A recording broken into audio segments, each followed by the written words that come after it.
네, 오늘 여러분 저와 여러분이 사도행전 20번째 시간을 갖게 되는데요.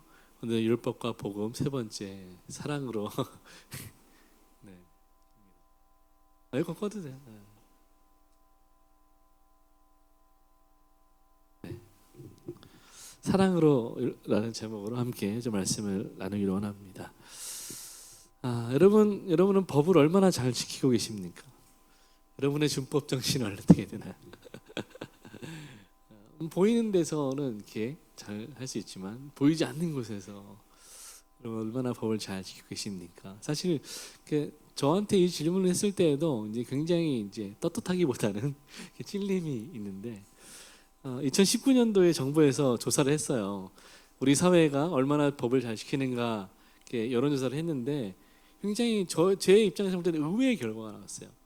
잘 지킨다라는 사람이 73.9%래요. 잘 지킨다. 이게 저는 납득이 안 되거든요. 근데 매우 잘 지킨다가 5.3% 그럴 수 있죠. 근데 잘 지키는 편이다가 68.6%래요. 그러니까 국민의 대다수가 법을 잘 지키고 있다라고 생각하고 있다는 거예요. 실제로 지키든 안 지키든 우리 못 봤지만 자기 스스로는 나는 준법 정신이 있다, 잘 지키고 있다라고 생각하고 살아가고 있다는 것입니다. 그런데 놀라운 건 뭐냐면 2013년에 그리고 2020년에 이제 조사해봤어요. 제가 본 자료는 한국교통안전공단에서 2020년에 조사한 자료인데요. 2013년에도 비슷한 조사를 했다고 합니다. 그런데 문제는 뭐냐면 OECD 국가가 34개국인데요. 그 중에 대한민국이 27위라는 거예요. 뭐냐면 교통법규를 얼마나 준수하는가 27위. 그리고 교통사고 사망률 27위. 그만큼 많다는 거예요. OECD 국가들 중에 27위요. 그러니까 하위권이에요. 근데 우리는 어때요? 법을 잘 지키고 있다라고 생각하고 있다는 거예요. 그러니까 모순이 되죠. 왜 그럴까? 영상을 한번 보겠습니다. 최하는 아니고요. 최하위권입니다. 27위에서 28위 정도 나온다. 34개. 그러니까 최하위권 맞아요. 그런 자료를 보면서 외국의 학자가 저한테 이렇게 얘기를 하겠죠. 한국 사람들은 법을 우습게 하나 봐. 한국 사람들은 준법의식이 약한가 봐. 한국 사람들은 범법자가 많은가 봐. 그러면 저는 이렇게 대답을 해요. 뭔 소리야? 한국 사람들이 법을 얼마나 좋아하는데 날마다 법대로 하자고 그래. 그러면은 서양의 학자가 그럴 거예요. 야, 한국 사람들이 그렇게 법을 존중하고 사랑한다면 이런 데이터가 나올 수 있니? 교통법규 준수율이 이렇게 낮고 사망자가 이렇게 많은 게? 그러면 제가 설명을 해줘요. 그거는 한국 사람들이 준법의식이 약해서가 아니라 주체성이 강해서 그래. 한국 사람들은 이렇게 운전을 하고 가다가 이렇게 사거리 신호등에 이렇게 빨간불이 되면 차가 서요. 빨간불이니까 섰죠. 그럼 옆에 이렇게 중앙선이 노란 게 2개가 있잖아요. 그렇죠? 그럼 이제 서서 생각을 하기 시작해요. 유턴해도 되겠는데? 그러면서 유턴을 하는 거예요. 우리나라 사람들은요, 법을 어기겠다는 사람은 별로 없어요. 근데 자기가 보기엔 이 법이 잘못됐어. 그 생각을 해요. 김상준 씨는 운전하시죠? 네. 예, 그러면 운전하신 지 한 몇 년 되셨습니까? 한 30년 됐습니다. 30년이요. 네. 그러면 주정차를 하면 안 되는 데가 이 왜 인도 옆에 이렇게 노란 선으로 실선이 돼 있는 데는 주정차를 하면 안 된다는 거는 아마 알고 계실 겁니다. 네. 그죠? 나는 지금까지 운전하는 30년 동안 한 번도 거기 차를 세운 적이 없다. 이번엔 제가 예 아니오로 여쭤보죠. 없으십니까? 있으신가요? 있죠. 있지요. 저도 있습니다. 여기 계신 분들 중에 운전하시는 분 한번 손 들어보세요. 운전한다. 이분들 중에 나는 주정차 하면 안 되는 그 노란 선 있는데 단 한 번도 차를 주차한 적이 없다 하시는 분만 남겨놓고 내리세요. 여기 2분, 3분. 대단하신데요. 그런 걸 보통 제가 아까 전에 말씀드렸죠. 집착이라고. 저런 분이 있어야지돼요. 근데 우리나라는 차를 어떻게 세워요? 그냥 아무렇지도 않게 이렇게 세워요. 저기 노란 실선이 있는 데는 세우면 안 됩니다. 세우죠. 그러고 나서 다른 차들은 지나가기 힘들겠죠. 그럼 몇 대가 힘들게 지나가다가 참을성이 좀 약한 분은 짜증이 나면 창문을 내려요.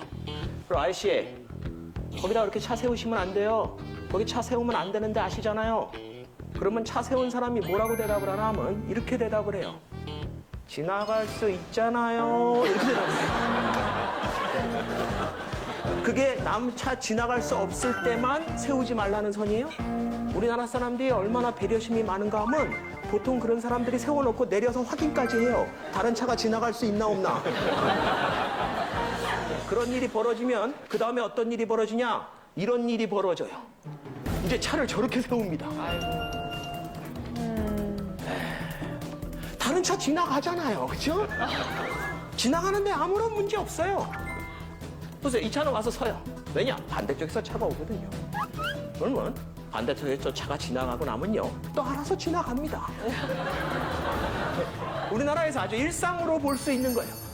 더 재밌는 건 아마 누가 뭐라고 그랬나 봐요. 저기서 아주머니가 튀어나옵니다. 저 운전자가.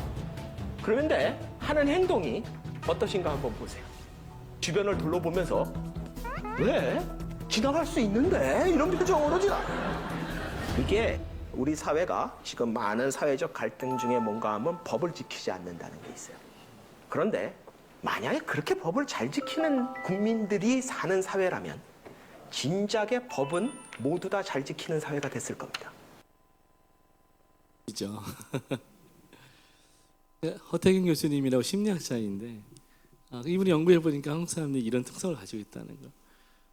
한국 사람들은 주체성이 너무 강해서 내가 보기에 법이 틀렸다고 생각하는 거예요. 누가 기준이에요? 내가 기준이에요. 법은 사회가 통념적으로 합의한 어떤 룰이잖아요. 다 합의한 거예요. 보편적인 것입니다. 그런데 우리 한국 사람들은 대부분 법 인식이 어떠냐면 법이 나를 지켜주지 못한다고 생각해요. 물론 그런 부작용들이 많이 있습니다. 한국 사회에. 왜냐하면 한국은 편법의 왕국이거든요. 법을 주체적으로 해석하는 거예요. 자기 입맛에 맞게. 그러면 이것이 한국 사람만의 문제일까? 저는 그렇지 않다고 생각합니다. 여러분, 이것은 제가 보기에 인간 보편적인 문제라고 생각해요. 사람은 누구나 자기 소견에 옳은 대로 사는 거예요. 자기 중심성을 가지고 있습니다. 자기 소견에 옳은 대로 행동하려는 경향이 사람 속에 있는 것입니다. 여러분, 그래서 그런 관점에서 볼 때 법이 사람을 바꿀 수 있을까요? 그럼 만약에 법이 사람을 바꾼다면 교도소 들어갔다 나온 사람들은 다 갱생이 돼야 돼요. 교화가 돼야 됩니다. 그런데 어떻습니까? 실제는 더 큰 도둑이 돼서 나오죠. 거기가 학교가 돼서 나와요. 법만으로는 사람을 변하게 시키지 못한다는 것입니다. 왜냐하면 법을 사람이 자기 주체성을 가지고 주도적으로 해석해버리기 때문에 그런 것이죠. 그런 법이 완전하지 않다는 말이 아니라 사람이 법을 완전하게 대하지 않는다는 것을 우리는 알아야 하는 것이죠. 그리고 이 생각을 가지고 오늘 우리가 말씀 안으로 좀 들어갔으면 좋겠습니다. 오늘 첫 번째 주제는 거절하는 이스라엘입니다. 23절부터 25절까지를 우리 다시 한번 천천히 읽어보겠습니다. 나이가 40이 되매 그 형제 이스라엘 자손을 돌볼 생각이 나더니 한 사람이 원통한 일을 당함을 보고 보호하여 압제받는 자를 위하여 원수 갚아 애굽 사람을 쳐 죽이니라. 그는 그의 형제들이 하나님께서 자기의 손을 통하여 구원해 주시는 것을 깨달으리라고 생각하였으나 그들이 깨닫지 못하였더라. 아멘. 여러분, 지금 우리는 이 배경을 계속해서 기억해야 됩니다. 스데반이 사내들인 공회에서 홀로 자신에 대해서 변호하고 있는 상황입니다. 그래서 이 스데반이 먼저 아브라함의 이야기를 시작했고, 그리고 요셉의 이야기를 거쳐서 지금 역사의 순서를 따라 모세에게까지 온 것입니다. 오늘은 모세에 대한 이야기예요. 스데반이 설명합니다. 요셉을 통해서 야곱의 가족들 75명이 애굽에 정착했어요. 고센이라는 땅에 정착했습니다. 그곳에서 이 야곱과 그의 가족들은 원래 그들이 가나안에서 하던 대로 목축업을 하면서 생활을 했습니다. 아주 풍요로워졌습니다. 아주 풍족하게 살았습니다. 하나님이 아브라함에게 약속하셨던 대로 그들은 400년 동안 애굽에서 그 땅의 백성으로 살게 됩니다. 그 땅의 백성으로 살고 있었지만 한 발을 걸쳐 있는 것이었죠. 그들의 정체성은 사실은 이방인이었죠. 그래서 애굽에 깊숙이 들어가지 않고 애굽의 변방인 고센 지역을 이렇게 자신들의 터전으로 삼고 이스라엘은 살고 있었어요. 그런데 하나님의 은혜로 너무너무 생육하고 번성해서 그들의 수가 심히 많아진 것입니다. 얼마나 많아졌는지 400년 후에 보니까 요셉을 알지 못하는 새로운 왕, 애굽의 왕을 그 당시에 바로라고 불렀는데요. 새로운 바로가 등극하게서 보니까 이 이스라엘 사람들이 자신에게 너무너무 큰 정치적인 부담이 되는 거예요. 여러분 생각해 보세요. 대한민국이란 나라가 이렇게 조그만 땅덩어리가 있는데 우리가 뭐 4천만, 5천만 하잖아요. 근데 4천만 중에 절반이 중국 사람이라고 생각해 보세요. 그럼 이건 얼마든지 이 체제가 뒤집어질 수 있는 것입니다. 정체성이 사라지는 거죠. 그러니까 이 바로에게 굉장한 정치적인 부담감이고 위협이 된 것입니다. 그래서 이 바로가 택한 방법은 뭐냐면 굉장히 교활한 방법으로 아브라함의 자손들을 핍박하는 거예요. 얼마나 교활한 방법이냐면 부모가 자녀를 죽이게 만드는 거예요. 버리게 만드는 것입니다. 자기들이 자녀를 빼앗아서 나일강에 던지는 것이 아니라 부모에게 자식을 나일강에 던지라고 명령합니다. 어떻게 하는 것입니까? 부모를 살해범 공범으로 만드는 것이죠. 자기 손에 손 묻히지 않고 저기 손에 피 묻히지 않고 범죄하는 아주 교활한 방법을 쓰고 있는 것입니다. 여러분 스데반이 일부러 지금 바로에게 교활하다고 말하는 거예요. 왜 그럴까요? 유대인들을 비꼬는 것입니다. 너희 봐, 너희는 비열하다. 너희 손에 피 묻히지 않으려고 지금 나를 여기 세워놓고 거짓말하고 선동하고 바로가 똑같다라고 꼬집고 있는 것입니다. 스데반은 계속해서 이 이야기를 이어나가는데 바로 그때 모세가 태어났다. 그때 모세가 태어났다는 거야. 여러분 스데반의 이야기를 쭉 보면 그때 이런 하나님의 어떤 시간에 대해서 많이 명확하게 이야기합니다. 왜냐하면 너희가 아무리 교활한 방법을 써도 하나님의 역사를 멈추지 않는다는 걸 말하고 있는 거예요. 그런 교활한 방법으로 어린아이들을 이렇게 유기하고 살해하는 그때 하나님은 모세를 세상에 보내셨다는 거예요. 그 모세를 스데반은 어떻게 표현하냐면 하나님 보시기에 아름다운 사람이다. 애굽의 모든 지혜를 배웠다. 그래서 그의 말과 하는 일이 능하였다. 여러분 바로는 모세를 죽이는 입장에 서 있어요. 근데 정작 바로의 딸은 어땠습니까? 그 죽어야 될 모세를 강에서 건져서 자기 양자로 삼아요. 놀라운 일이죠. 여러분 바로가 그걸 몰랐을까요? 당연히 알았죠. 그런데 그 딸이 그 선택에 거절할 수가 없었던.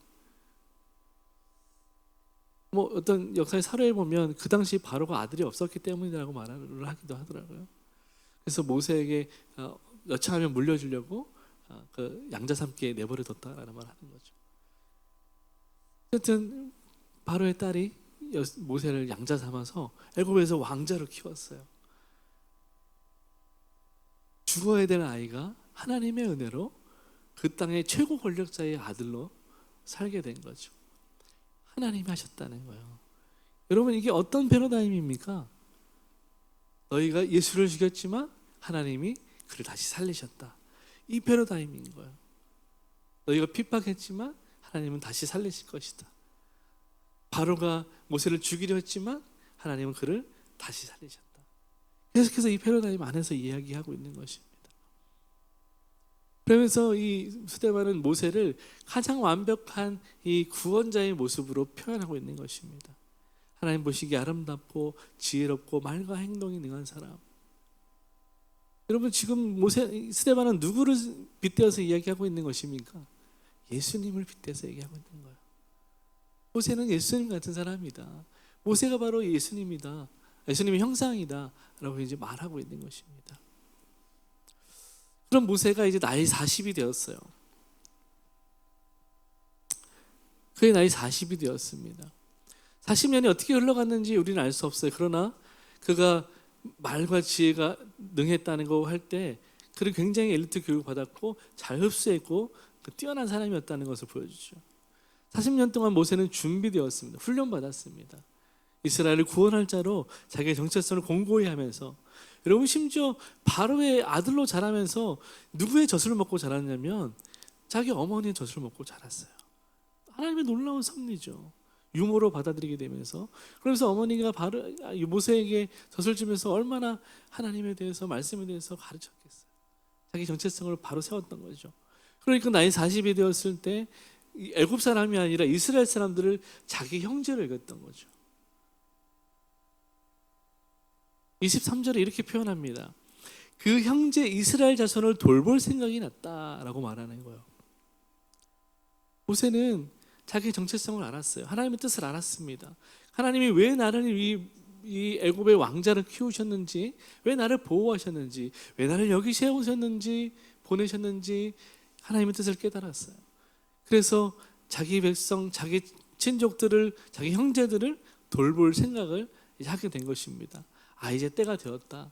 내가 이제 하나님의 사명을 감당할 때가 되었다라고 여기고 이 모세가 개입하기 시작한 것입니다. 이때 이 23절에 돌볼 생각이 났다라고 하는데, 돌보다라는 단어가 좀 중요한데요. 긴 헬라어를 사용하고 있지만 사실 이 뜻은 뭐냐면 방문하다, 살피다, 돌보다라는 뜻입니다. 그런데 이게 미완료형이에요. 그래서 과거에 계속되는 어떤 행위를 말하고 있는 것입니다. 그래서 모세는 계속해서 끊임없이 어느 시점부터 그 형제 이스라엘 향한 뜨거운 마음이 있었던 거예요. 그들을 구원하고자 하는, 그들을 이 핍박과 압제에서 건져내고자 하는 뜨거운 마음이 모세에게 불타오르고 있었어요. 그래서 어느 순간 딱 이 상황이 만들어졌을 때 모세가 개입한 것입니다. 그리고 이 방문하다, 살피다, 돌보다라는 이 헬라어 단어가 예수님이 사용하셨던 단어와 동일한데요.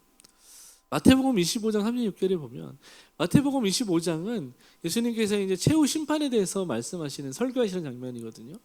그 최후 심판할 때 오른편과 왼편에 양과 염소가 있게 될 것인데, 오른편에 있는 양은 구원받을 것이고 왼편에 있는 염소는 심판받을 것이다. 이 내용을 말씀하시면서, 그러면 누가 양이고 누가 염소인가라고 말씀하실 때 바로 이런 사람이 양이다라고 말씀하시면서 25장 36절을 말한 거예요. 헐벗을 때 옷을 입혔고 병들었을 때 돌보았고 옥에 갇혔을 때 와서 보았다.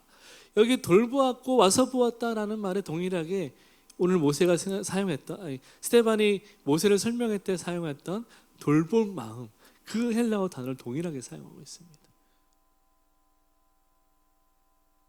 예수님은 이 말씀을 하시면서 그것이 어떻게 하나님께 한 것입니까? 라고 물어봤을 때 예수님은 그렇게 대답하세요. 너희가 가난한 자들에게 그들을 환대하고 먹을 것을 주고 냉수 한 그릇 준 것, 그것이 바로 나에게 한 것이다. 그러므로 너희는 오른편에 서서 구원받을 것이다 라고 말씀한 것이죠. 그러니까 이 모세의 돌볼 마음이라는 것은 한 영혼을 구원할 마음을 가진 것과 같다는 것을 지금 설명하고 있는 것입니다. 또 한 가지는 누가복음 1장 68절이에요. 누가가 이 예수님의 탄생을 기록할 때 사용한 단어인데, 천사가 선포하는 것입니다. 찬송하리로다 주 이스라엘의 하나님이여 그 백성을 돌보사 속량하시며. 예수께서 이 땅에 오신 이유에 대해서 천사가 선포하는 것입니다.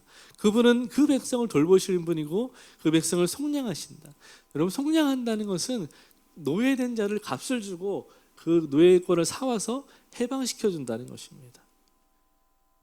예수님이 그 일을 하기 위해 오셨다는 거예요. 여기 돌보다라는 말도 스데반이 사용한 단어와 같은 단어입니다. 여러분, 종합하면 모세가 이 핍박당하는 자기 형제를 구원하기 위해서 애굽 사람을 쳐 죽인 것은 이스라엘 백성들을 구원하고자 하는 하나님의 열심, 그 마음을 품고 그 사명을 감당하기 위해서 그 일에 개입하고 뛰어든 것이다 라는 거예요. 자기의 만족과 명예를 위해서가 아니라 하나님의 영광을 위해서 이 일에 개입한 것이라는 말입니다. 하루 이틀 생각한 것이 아니에요. 여러분, 모세는 굉장히 큰 기대와 소망을 가지고 열정을 가지고 이 사명의 여정을 시작하게 된 것입니다. 그래서 모세는 당연히 이 일에 개입했을 때, 이들의 예수의 마음을 가지고 동족의 아픔에 개입하고 돌보았을 때 당연히 동족들도 그 하나님의 마음을 깨닫고 자기에게 이렇게 동의할 줄 알았어요. 자기에게 더 가까이 다가올 줄 알았습니다. 자기에게 힘을 실어줄 줄 알았어요. 여러분, 그런데 어떻게 했습니까? 그들이 뭐라고 대답합니까? 27절 함께 읽어보겠습니다. 누가 너를 관리와 재판장으로 우리 위에 세웠느냐? 여러분, 모세는 너무나 큰 기대와 소망을 가지고 하나님이 주신 사명을 감당하기 위해서 길을 떠났지만 그 기대감이 하루 만에 산산이 부서진 거예요. 모세가 개입한 그 바로 다음 날 이스라엘 사람들끼리 싸우고 있는 거예요. 그래서 모세가 다가가서 너는 왜 동족끼리 싸우고 있냐, 그러지 마라. 근데 그때 그 다른 사람을 휘약하던 그 한 형제가 모세를 밀치면서 말하는 거예요. 누가 너를 관리와 재판장으로 우리 위에 세웠냐? 네가 어제 그 애굽 사람을 죽인 것처럼 또 나를 죽이려느냐? 그렇게 위협하는 것입니다. 모세는 그 비난과 거절을 듣고 큰 실망감을 느꼈습니다. 패배감을 느꼈어요. 배신감을 느꼈습니다. 그래서 모세는 그 길로 애굽을 떠나 미디안 광야로 도망가 버립니다. 물론 여러분, 모세가 그 사람의 어떤 위협을, 그 말을 들었기 때문에 도망간 것은 아닙니다. 그게 무서워서 도망간 게 아니에요. 여러분, 애굽의 왕자인데 무서울 게 뭐가 있겠어요? 그러나 모세가 가지고 있었던 이 애굽으로부터 이스라엘 전체를 구원하고자 하는 이 계획이 바로에게 들어갈까 봐 그것이 두려웠던 것입니다. 그래서 모세는 그 길로 미디안 광야로 들어가 버립니다. 그리고 정처 없이 떠돌다가 그 광야에서 이방인과 나그네로 살면서 그 미디안 사람과 결혼하고 아이 둘을 낳고 기르면서 평범한 시골의 촌부로, 목동으로 삶을 살아갑니다. 시간이 많이 흘렀어요. 이제는 이스라엘의 구원의 소망이 없다고 모세는 생각했을 것입니다. 왜냐하면 40년이나 흘렀거든요. 모세 나이 80이 되었어요. 나이 80인데 무슨 소망이 있겠습니까? 이제 하나님이 내게 주신 소명이 끝났다. 난 아니다. 이스라엘 백성은 여전히 그 40년 동안 애굽에서 고통받고 있었거든요.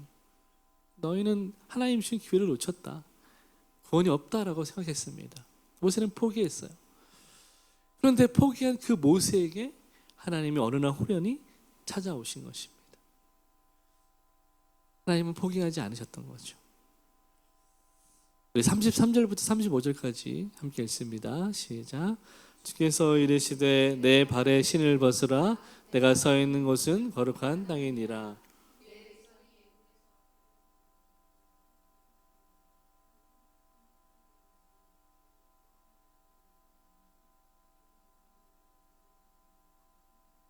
그들의 말이 누가 너를 관리와 재판장으로 세웠느냐 하며 거절하던 그 모세를 하나님이 가시나무 떨기 가운데서 보이던 천사의 손으로 관리와 속량하는 자로서 보내셨으니. 아멘. 여러분, 스데반은 모세를 이스라엘이 거절하던 그 모세라고 딱 못 박아서 표현합니다. 여기에 주목해야 돼요. 이스라엘은 모세를 거절했다는 거예요. 아주 분명히 이야기합니다. 너희의 조상이, 우리의 조상이 구원자 모세를 거절했다는 거예요. 너희가 그렇게 사랑하고 존경하는 율법을 받았던 모세, 우리 민족의 영도자 모세를 우리의 조상이 어떻게 했다고요? 거절했다. 배척했다고요. 아주 분명히 이야기하는 거예요. 너희가 거절하던 그 모세를 정관사를 붙여서 딱 짚는 거예요. 그 모세, 다른 모세 아니라는 거예요. 스데반은 그 얘기를 하고 싶은 거예요. 이스라엘 너희는 거절했지만 하나님은 그럼에도 불구하고 모세를 설득하셔서 예수님처럼 그 백성을 속량하는 자로 이스라엘에 보내셨다는 거예요. 애굽에 보내셨다는 것입니다. 이것을 강조하는 거죠. 너희는 거절했다. 그러나 하나님은 그럼에도 불구하고 너에게 구원자를 보내셨다. 그럼 하나님이 왜 이런 말씀을 하실까요? 스데반은 왜 이런 논지로 말할까요? 사람들은 거절했어요. 여러분, 지금도 보십시오. 우리가 복음을 전할 때 사람들이 환영하고 기뻐합니까? 거절합니까? 되게 많은 사람들이 거절하죠. 우리도 어쩌면 처음엔 거절하는 사람이었을지 모르겠습니다. 근데 하나님은 그럼에도 불구하고 우리에게 찾아오셨고 선택하셨고 그리고 구원하셨고 그리고 다시 보내시는 거죠. 하나님이 기적처럼 호렙산에 불타는 떨기나무 가운데 현현하셨어요. 임재하셨습니다. 그리고 모세에게 말씀하셔 네 발에 신을 벗으라. 왜요? 네가 선 그 땅은 어떤 땅이라고요? 거룩한 땅이라고. 그럼 말도 안 되잖아요. 지금 이 스데반은 일부러 시내산이라고 말하고 있어요. 그런데 출애굽기 3장에는 호렙산이라고 말하고 있어요. 기록하고 있습니다. 모세는. 그런데 스데반은 시내산이라고 말하고 있어요. 여러분 호렙산과 시내산 사실은 같은 산입니다. 같은 산이에요. 그런데 이 모세가 이 하나님을 떨기나무 가운데 만난 것은 출애굽기 기록에 의하면 호렙산이에요. 그러니까 스데반도 호렙산이라고 말해야 됩니다. 그럼에도 불구하고 이 스데반의 시내산이라고 못 박아 말한 이유는 무엇일까요? 시내산이 이스라엘 백성들에게 더 큰 의미가 있기 때문에 그렇습니다. 시내산은 어떤 산입니까? 하나님이 임재하셔서 모세에게 율법을 주신 산입니다. 그러니까 너희가 목숨처럼 여기는 그 율법을 받은 그 시내산에서 하나님이 임재하셨다는 거예요. 여러분 이 시내산은요 애굽도 아니고 가나안도 아니고 광야예요. 광야. 제가 그 땅에 가봤는데요. 진짜 광야입니다. 새벽 2시에 일어나서 등산했는데 해 뜨는 거 본다고 그 무슨 의미가 있나 싶었는데 목사님 꼭 가야 된다 그래서 따라가 올라갔는데 하여튼 시내산 올라갔다 왔는데 진짜 아무것도 없는 광야예요. 돌산이에요. 심지어 빨간 돌산. 그 시내산 이스라엘 백성들에게는 특별한 산입니다. 광야. 거기에 절대로 거룩한 땅일 수 없잖아요. 이스라엘 백성들 입장에서. 근데 지금 스데반은 뭐라고 합니까? 그 땅은 거룩한 땅이다. 내가 말하는 것이 아니라 하나님이 거룩한 땅이라고 말씀하신 땅이다. 부인할 수 없죠. 다시 한번 이 하나님은 열방 가운데 충만하게 임재하신다는 이 패러다임을 사용하는 것입니다. 너희가 말하는 예루살렘, 이스라엘뿐만 아니라 하나님은 온 열방 가운데 충만하게 임재해 계신 온 땅의 주인이시다. 다시 한번 이 패러다임을 사용하는 거죠. 계속 건드리는 거예요. 어쨌든 하나님은 모세를 다시 보내셨습니다. 이스라엘 백성들은 누가 너를 보냈냐라고 말해요. 모세는 대답할 수 없었습니다. 그래서 도망가고 피했어요. 그런데 그 질문에 누가 대답하셨습니까? 하나님이 대답하셨어요. 내가 너를 관리와 속량하는 자로 보낸다. 너는 가서 분명히 얘기해라. 내가 보냈다고 얘기해라. 정말 놀라운 것은 모세가 이 말을 듣고요. 물론 조금 더 하나님과 신뢰히 하긴 해요. 나는 말을 못하고 뭐 어쩌고저쩌고 하니까 하나님이 이런저런 하다가 감히 버럭 화를 내면서 그냥 가라 임마 이렇게 하시는데 누가 손을 쥐고 입을 지었냐. 내가 너에게 말 잘하는 아론을 붙여주겠다. 내가 말할 것이고 내가 능력을 베풀 것이다. 가라. 그러니까 여러분 왜 안 그렇게 했어요? 모세가 40년 동안 다 포기하고 살았는데 이제 와서 하나님 와서 가라고 하니까 또 모세는 실패의 경험이 있잖아요. 그러니까 다시 실패하고 싶지 않은 거예요. 근데 하나님 또 그 자리로 실패한 자리로 가라고 말씀하시니까 마음이 두려운 거죠. 근데 결국은 결단하고 가요. 가서 아주 훌륭하게 그 사명을 완수합니다. 하나님과 권능과 자비로 그 사명을 완수해요. 또 40년 동안 이스라엘 백성과 다투면서 싸우면서 억지로 결국은 가나안까지 인도하고 자기는 결국 그 땅을 들어가지 못하고 하나님 손에 이끌려 어디론가 갑니다. 여러분 아무리 하나님 보내셨지만 내 이름으로 가라 그럼 된다라고 말씀하셨지만 여러분 이게 쉬운 일일까요? 제가 어릴 때 저희 아버지가 이제 심부름 보내셨는데 이제 아버지 꼭 심부름 보내실 때 돈은 안 주고 외상으로 보내시는 꼭 뭐라고 말씀하시냐면 내 이름으로 가서 내 이름 달고 사오라는 거예요. 그래서 근데 어쨌든 저는 제가 가서 아버지의 이름으로 외상을 다하는 거잖아요. 그 심부름하는 사람 저의 입장에서는 굉장히 민망하고 낯뜨겁고 부끄럽고 소심한 저에게 있어서는 두려운 일이었습니다. 그냥 돈을 내고 당당히 싸우면 얼마나 좋겠어요. 근데 그냥 가서 외상이라고 말을 해야 되는, 아버지의 이름으로 외상이라고 말해야 되는 그 두려움, 이겨내기가 참 쉽지 않습니다. 같이 가면 몰라요. 근데 나 혼자 가야 되잖아요. 내가 해야 되잖아요. 물론 하나님은 항상 우리가 동행하시고 우리 뒤에 계시지만, 내가 그 일을 선뜻 해야 된다고 말할 때, 여러분, 하나님이 여러분에게, 여러분 직장에 나가서 만나는 그 사람에게 내가 네 뒤에 있다, 복음 전해라고 말씀하신다면 입술이 이렇게 막 잘 떨어지고요. 딱 붙잡고 눈을 마주치며 하나님 당신을 사랑한다고 자신 있게 말할 수 있겠습니까? 그렇게 하는 것이 맞지만 우리 마음 가운데 머뭇거림이 생기는 건 당연한 거죠. 그러나 모세는 어찌하든지 실패하고 넘어지기도 했지만 그러나 끝까지 그 사명을 완수했습니다. 여러분, 출애굽기 모세오경 읽어보시면 알겠지만 결코 이 과정이 쉽지 않았어요. 끊임없이 이 백성을 불평하고 원망하고 심지어 모세와 아론을 죽이려고까지 했어요.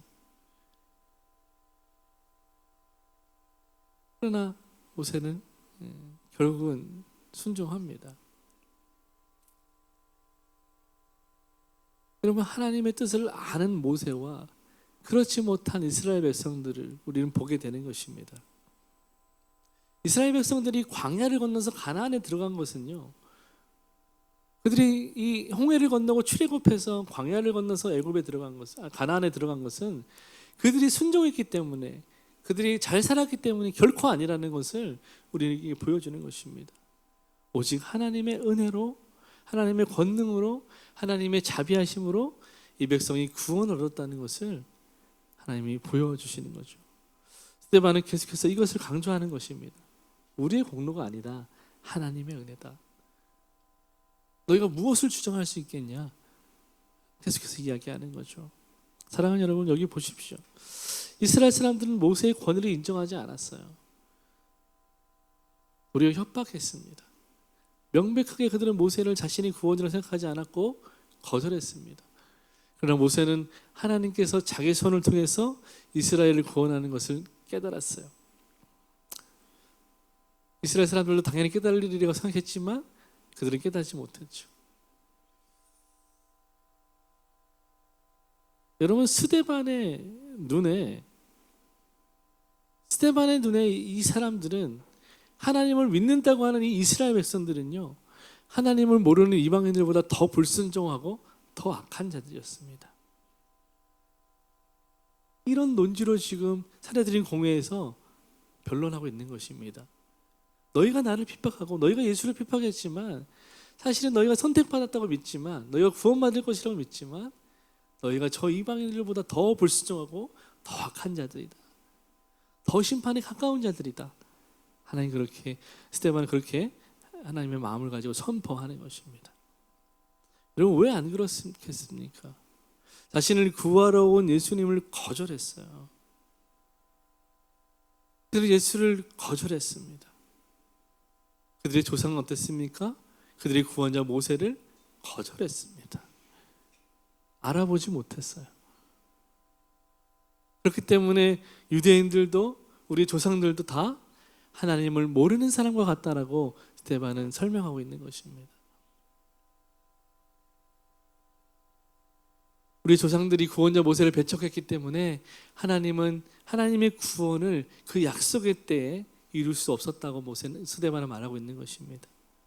그리고 너희의 배척과 너희의 거절과 너희의 불순종 때문에 그만큼 더 긴 세월을 고통 가운데서 보내야 했다. 그러므로 이 고난은 하나님의 뜻이 아니라 너희의 선택이다 라고 지금 스데반이 말하고 있는 것입니다. 여러분, 이 당시에 유대인들은 오실 메시아를 기다리고 있었어요. 애굽의 지배를 받았던 그때처럼 로마의 지배를 받고 있었잖아요. 로마의 속국으로 지배받는 국가로 나라를 잃어버리고 정체성을 잃어버리고 주권을 잃어버리고 피지배자로 그렇게 억눌린 삶을 살고 있었단 말이에요. 그래서 우리를 구원해 줄 메시아를 기다리고 있었어요. 우리를 해방해 줄 누군가를 기다리고 있었습니다. 예수님이 오셨어요. 근데 그분을 구원자인 메시아로 인정하지 못했고 알아보지 못했다는 것이죠. 그럼 무엇이 그들의 눈을 가렸을까요? 하나님을 잘 안다고 생각했던 그들의 교만한 생각, 그리고 율법, 이 모든 것을 아우르는 자기의, 이것이 구원자 예수를 알아보지 못하게 하는 아주 근원적인 문제였다는 것입니다. 사랑하는 여러분, 우리도 마찬가지죠. 스데반의 이야기를 들어보면 유대인만 그런 게 아니죠. 우리도 마찬가지예요. 여러분, 모세는 준비되었지만 이스라엘은 준비되지 않았어요. 마찬가지, 예수님은 준비되셨지만 사람들은, 유대인들은 준비되지 못했습니다. 무슨 말입니까? 예수께서 성육신 하셔서 구원자로 이 땅에 오셨어요. 그분이 십자가에 죽으시고 부활하심으로 온 세상의 모든 죄의 문제를 이미 다 해결하셨습니다. 그리고 완성된 구원의 문을, 구원의 길을 이미 열어놓으셨어요. 이제 누구든지 예수의 이름을 믿기만 하면 영접하는 자, 곧 그 이름을 믿는 자들에게 하나님의 자녀가 되는 권세를 주신다고 말씀하셨습니다. 여러분, 이것이 복음이죠. 이제 우리는 자기의 의로 구원이 얻는 것이 아니라 오직 예수 그리스도의 의로 말미암아 구원을 얻는다고 지금 말하고 있는 것입니다. 이게 복음의 은혜예요. 구원의 길은 이미 완성되었습니다. 믿기만 하면 누구나 들어갈 수 있어요. 이미 열려 있습니다. 근데 문제는 뭐냐면 사람들은 여전히 자기 힘으로 구원을 이루려고 하고 있다는 것입니다. 여전히 예수가 구원자 되심을 깨닫지 못하고 자기 힘으로 구원을 이루려고 해요. 뿐만 아니라 교회 안에 있는 저와 여러분조차도, 교회 안에 있는 사람들조차도 예수를 구원으로 믿지 않는다는 것입니다. 아니면 믿는다고 하면서도 그분의 구원에 대한 확신이 없어요. 기쁨이 없습니다. 소망이 없습니다. 유대인들처럼 우리는 구원받았다고 말하면서 실제로 그들의 삶을 보면 구원받은 자들의 삶이 아니에요. 기쁨이 없습니다. 늘 비난과 정죄가 가득해요. 판단이 가득해요. 마치 이 탕자의 비유에 나오는 큰아들 같아요. 하나님은 잔치를 베푸셨지만 그 잔치를 누리지도 않아요. 누리지 못해요. 두려워서. 전전긍긍하는 거예요. 하나님 날마다 우리를 사랑하시는데 그 사랑을 경험하지 못해요. 그 사랑을 누리지 못합니다. 여러분, 왜 그럴까? 혹시 여러분 가운데 그런 사람이 있다면 여러분 왜 그럴까 생각해 보셨습니까? 오늘 스데반은 39절에서 그 문제의 해답을 이야기하는 거예요. 같이 한번 읽어보겠습니다. 시작. 우리 조상들이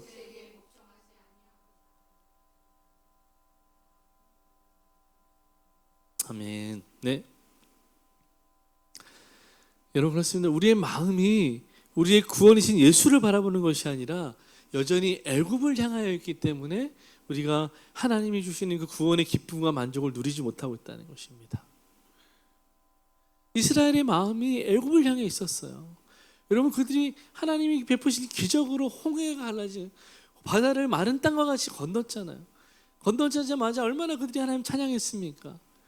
그런데 불과 얼마 만에 조금밖에 길을 가지 않았음에도 불구하고 하루 이틀 지났음에도 불구하고 그들이 마음이 원망이 쌓이고 불평이 쌓이고 마음이 애굽을 향하여 있는 거예요. 약속의 땅 가나안이 아니라 계속 애굽으로 그 마음이 향하는 것입니다. 여러분, 그렇게 노예 생활하면서 뭐 좋은 게 있다고 계속 그 마음이 그를 향하는지 모르겠지만 계속 40년간 계속 불평해요. 그들의 마음이 계속 애굽을 향해 있다는 것을 보여주는 것입니다. 여러분, 애굽은 세상을 뜻하는 단어입니다. 성경에서 애굽은 세상을 뜻하는 말이에요. 애굽, 바벨론, 바다, 이것은 세상을 뜻하는 단어입니다. 여기서 세상은 어떤 세상입니까? 당연히 하나님이 없는 사회, 하나님을 대적하는 사회, 하나님을 거절하는 사회를 세상이라고 말하는 것입니다.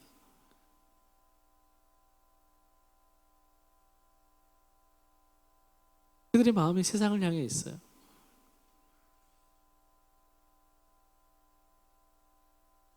세상은 그들이 잠시 머물던 곳이었어요. 이방인과 나그네로 잠시 머물던 곳이었습니다. 그런데 잠시 머물던 그것이 너무 좋은 거예요. 여기가 좋사오니가 된 거죠. 너무 좋은 거예요. 하나님이 광야로 이끄시니까 그 광야는 너무 싫은 거예요. 아니 왜 집에서 잘 쉬고 있는 사람 내 끌고 와서 이 땡볕에서 고생하게 만드냐. 이런 자세인 거죠.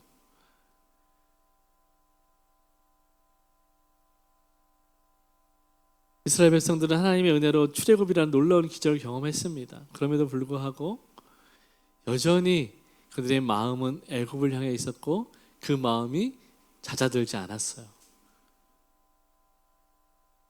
여러분 그 결과가 뭡니까?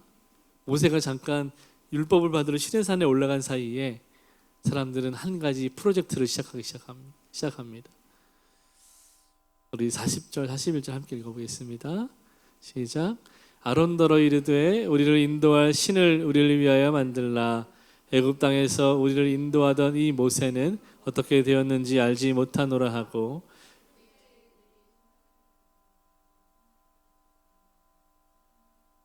기뻐하더니 네.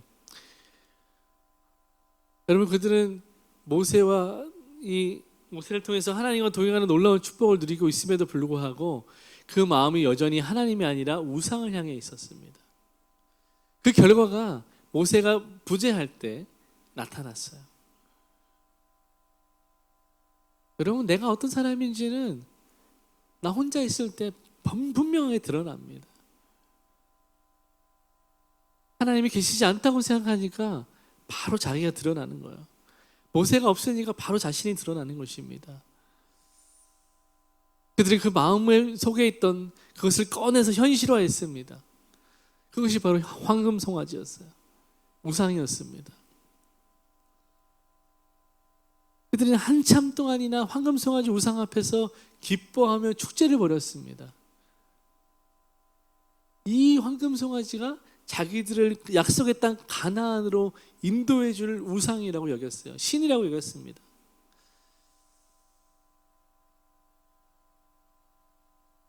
여러분 이 황금송아지는 그럼 어디서 온 이미지일까요? 당연히 애굽에서 온 이미지입니다. 송아지는 애굽의 신의 형상이었습니다. 풍요와 다산의 신의 형상이에요. 사람들은 여전히 하나님과 동행하는 삶을 살고 매일 만나와 외출하기를 먹으면서 불기둥과 구름기둥의 보호를 받으면서도 여전히 하나님을 모르는 채로 마음을 애굽에 쏟고 있었던 것입니다. 그러니까 기회가 생기자마자 자신의 마음에 있는 것을 현실화시켜버린 것입니다. 여러분 우리는 어떨까요? 우리의 마음에 예수가 없을 때 여러분 우리는 자기의 행위에 자기 의의를 두게 됩니다. 무슨 말이냐면 예수를 믿고 예수의 이름으로 기적을 행하면서 하나님과 동행하면서도 그 마음에 하나님이 없을 수 있다는 것입니다. 그 마음은 여전히 세상을 향해 있다는 것입니다. 그러니까 조금만 틈이 나면 어떻게 합니까? 세상 것에 취해서 하나님을 거절합니다. 하나님을 잊어버려요.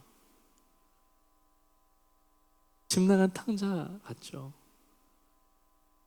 아버지의 집에서 많은 것을 누리며 살았지만 늘 마음이 세상을 향해 있어요. 그러니까 아버지에게 생명값을 달라고 유산을 달라고 떼를 써가지고 유산 받아서 나가서 뭐 했습니까? 세상에 가서 다 낭비했습니다. 허랑방탕했어요. 그럼 그 결과가 뭡니까? 아무것도 남지 않는 비참한 인생이 되는 돼지우리에 사는 인생이 된 거죠. 여러분 탕자가 처음부터 그렇게 되리라고 생각하고 집을 나갔을까요? 절대로 아니죠. 그걸 생각하고 나간 사람이 어디 있겠습니까? 이제 내 인생은 황금빛이다 생각하고 나갔겠죠. 그 결과는 정반대였던 것입니다. 지금 이스라엘 백성들이 그랬다는 거예요.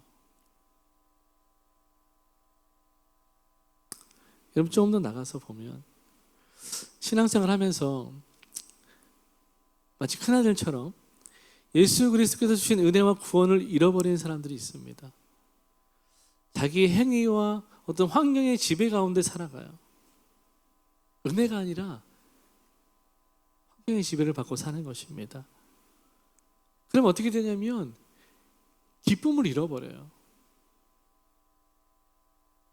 세상 사람들이 생각하는 것처럼 뭔가 있어야 기뻐하고 뭔가 잘 돼야 기뻐하고 신앙생활도 열심히 잘해야 기쁨이 있다는 거예요. 그래서 자기가 열심히 하는 것이 자기 의가 되고 그것이 내 기쁨의 이유가 되고 만족의 이유가 되는 것이고 내가 잘하고 내가 열심히 하는 것이 나를 구원하는 것이 근거가 되는 것입니다. 그 마음에 예수가 없는 것이죠.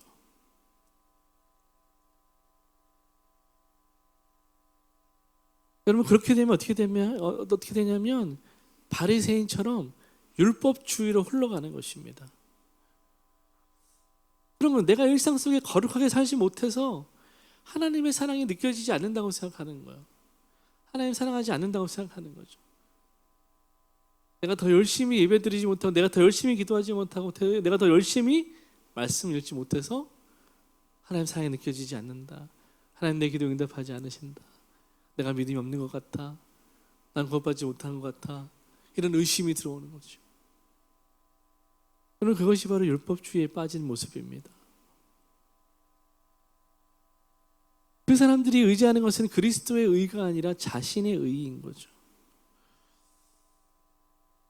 그때만은 42절, 43절에서 그런 사람들이 드리는 예배를 하나님은 받으실 수 없다라고 분명히 말씀하세요. 그거는 나를 위해 드리는 예배가 아니라 우상을 향해 드리는 예배라고 말합니다.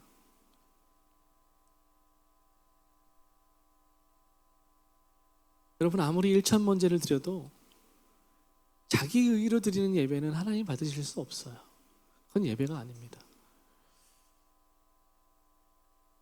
반대로 내가 뭔가 신앙생활을 잘했기 때문에 하나님이 복 주실 거야 라고 믿는다면 여러분 그것도 율법주의입니다. 복음이 아니에요.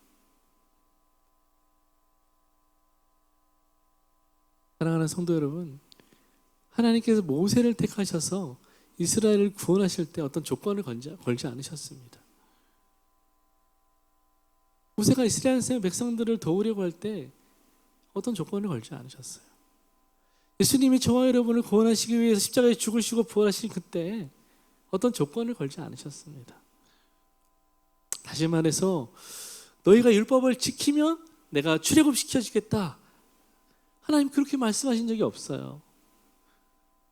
성경을 보십시오. 뭐가 먼저입니까? 출애굽이 먼저였죠. 그리고 나중에 광야를 살아가면서 하나님이 이스라엘 백성들에게 율법을 주셨어요. 그럼 왜 주셨을까요? 하나님의 백성답게 사는 방법을 가르쳐 주신 거예요. 그게 율법입니다. 출애굽이 먼저예요. 그리고 자기 백성 삼으셨어요. 그리고 자기 백성에게 하나님의 백성답게 살아가기 위한 방법을 제시하신 것이 바로 율법입니다. 따라서 율법이 먼저가 아니고 은혜가 먼저라는 거예요. 은혜가 먼저예요. 여러분 그래서 하나님이 여러분을 구원하셨기 때문에 우리는 율법을 지키며 살아가야 하는 것입니다. 그런 어떤 사람들은 율법을 지키기 때문에 내가 구원받는 백성이 되었다고 생각해요. 그것이 바로 이스라엘 백성들을 유대인들의 입장이었고 또 우리 가운데 율법주의에 빠진 사람들의 입장입니다. 그런 사람들은 종교행위를 철저히 해야 된다고 생각해요. 그것이 구원의 조건이라고 생각합니다. 아니요, 그렇지 않습니다. 하나님이 우리를 구원하셨기 때문에 그 값없이 은혜로 구원받는 그 은혜에 감격해서 감사해서 하나님의 말씀에 순종하기로 결정하는 것입니다. 그게 복음이에요. 은혜가 먼저입니다. 그 다음이 그 말씀대로 살아내는 순종이 따라가는 것입니다. 그래서 반드시 은혜를 구원받은 사람은 순종이 따라가게 돼 있어요. 삶의 변화가 따라가게 돼 있습니다. 그래서 야고보 사도가 행함이 없는 믿음은 죽은 믿음이라고 말한 것입니다. 바울이 믿음으로 구원받는다고 말했잖아요. 그것이 선행되는 것입니다.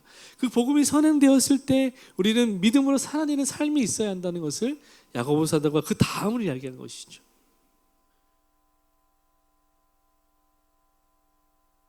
여러분, 스데반은 오늘 이 이야기를 사내들인 공회 가운데서 선포하고 있는 것입니다. 사랑하는 여러분, 하나님은 오늘 저와 여러분에게 동일하고 말씀하시는 거예요. 우리가 율법을 지킴으로 구원을 얻는 것이 아니라 은혜로 구원을 얻는 것이다. 그러므로 우리가 부채감이 아니라 그 은혜에 감사해서 율법을 지키기로 결단해야 하는 것이다. 하나님 그 말씀을 하고 있는 것입니다. 여러분, 복음은 우리가 한 일이 아니라 하나님이 하신 일의 결과입니다. 이게 너무 중요해요. 여러분이 하는 일의 결과가 중요한 게 아니에요. 하나님이 하신 일의 결과가 중요한 것입니다. 그것이 우리를 구원하셨고, 그것이 우리를 살게 하고, 그것이 우리를 천국으로 인도하는 힘이고 동기가 되는 것입니다. 하나님이 하신 일의 결과에 주목하시고 그것을 붙드시는 저와 여러분 되게 축복합니다. 여러분, 그래서 우리가 정죄감이나 부채감이 아니라 구원에 감사해서 율법을 지키는, 말씀대로 살아가기로 결단하는 저와 여러분이 되었으면 좋겠어요. 우리 영상 하나 보고 말씀 마무리하겠습니다. What have I done, sweet Jesus? What have I done? Become a thief in the night, become a dog on the run. Have I fallen so far, and is the hour so late? Is here where I stand at the turning of the years. If there's another way to go, I missed it 20 long years ago. My life was a war that could never be won. They gave me a number and they murdered Valjean when they chained me and left me for dead. Just for stealing a mouthful of bread. Yet why did I allow this man to touch my soul and teach me love? He treated me like any other. He gave me his trust. He called me brother. My life he claims for God above. Can such things be? For I had come to hate the world. This world that always hated me. Him and I'd be back beneath the lash upon the rack. Instead he offers me my freedom. I feel my shame inside me like a knife. He told me that I have a soul. How does he know what spirit comes to move my life?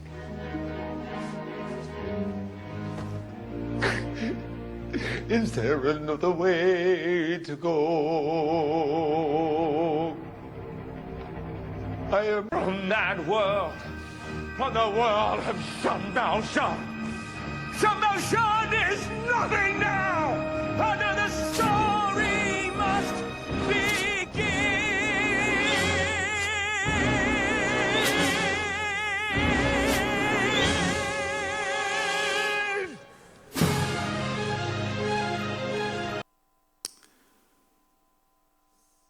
여러분, 법으로 사랑이 바뀌지 않는다는 건 이 장발장 영화를 보면 너무 잘 알 수 있죠. 레미제라블의 한 장면인데요.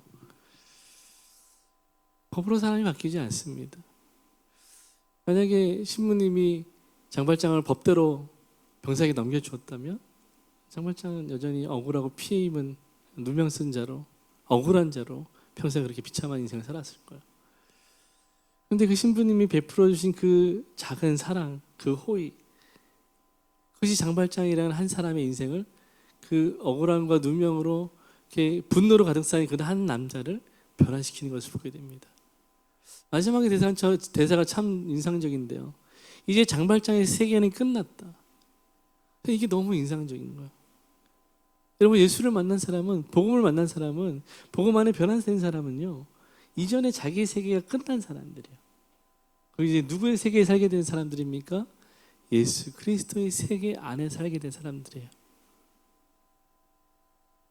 이제 우리는 전혀 다른 삶을 살기 시작한 거죠.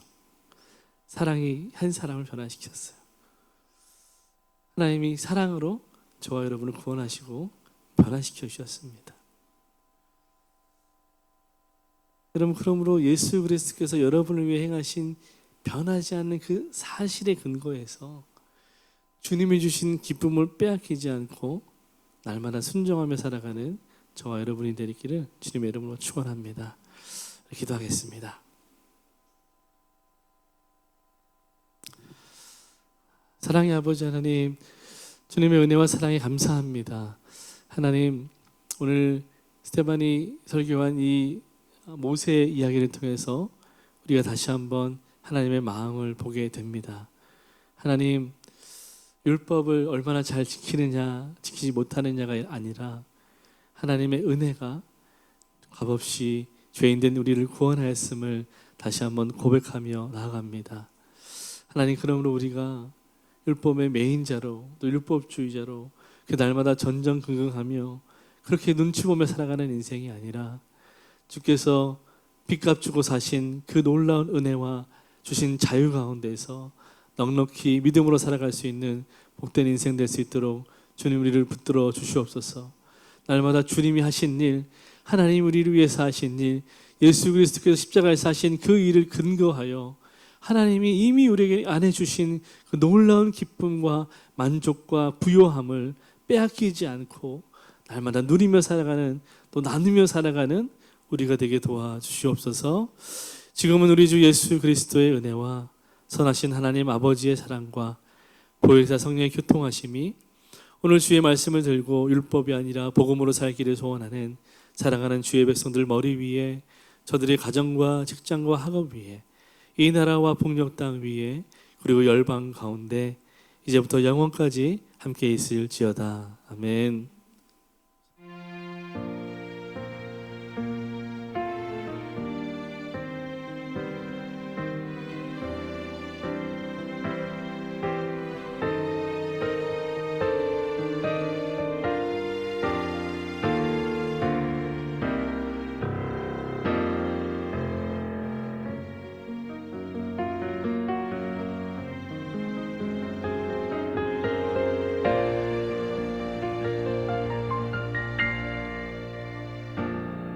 하나님께 감사의 박수 한번 드리겠습니다. 네, 감사합니다. 수고하셨습니다.